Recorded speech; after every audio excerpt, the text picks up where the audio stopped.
Welcome to Vartalay Gujarati TV. આજે આપણે વાત કરવાની છે શનિદેવના જન્મસ્થળ વિશે, એટલે કે હાથલા વિશે, જે પોરબંદરની બાજુમાં આવેલું છે। આ એ જગ્યા છે જ્યાં શનિદેવનો જન્મ થયો હતો। તો બસ આજના વિડીયોમાં આપણે એ જ વિશે વાત કરવાની છે, આ જગ્યા વિશે વાત કરવાની છે, આ જગ્યાની માન્યતાઓ વિશે વાત કરવાની છે। તો ચલો વિડીયો જોઈએ। શાસ્ત્રમાં થયેલા ઉલ્લેખ અનુસાર ગુજરાતના જામનગર જિલ્લાના ભાણવડ નજીક હાથલા ઇતિહાસની દ્રષ્ટિએ શનિદેવનું જન્મસ્થળ છે। ભક્તો શનિદેવની કૃપા પ્રાપ્ત કરવા માટે અહીંયા દૂર દૂરથી આવે છે। મંદિરમાં આવતા જ તમને ડાબી બાજુએ શનિકુંડ છે, ત્યાં તમારે પહેલા હાથ પગ ધોવાના છે અને ત્યારબાદ દર્શન કરવાના છે। અહીંયા મંદિરમાં હાથી પર સવાર બાળ શનિદેવની પ્રાચીન મૂર્તિ, શિલ્પ, શિવલિંગ, નંદી, હનુમાનજી તથા શનિકુંડ આવેલા છે।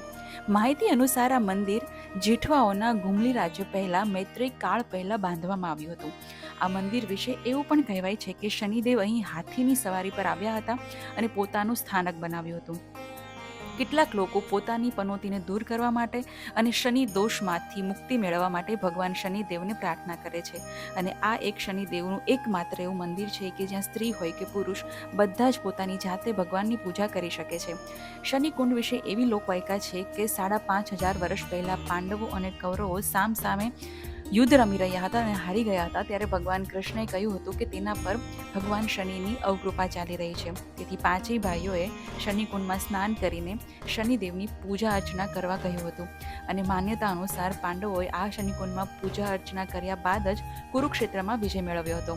અહીં એક માન્યતા એવી પણ છે કે અહીંયા ચપ્પલ અને કપડાં મૂકીને જવાથી પનોતી પાછી આવતી નથી। અને બીજી એક પણ એવી માન્યતા છે કે જે મામા અને ભાણેજ સાથે અહીંયા દર્શન કરવા આવે તેમને શનિદેવની કઠોર દ્રષ્ટિમાંથી મુક્તિ પડે છે। આશા રાખું છું વિડીયોમાં આપેલી માહિતી તમને કામ લાગી હશે।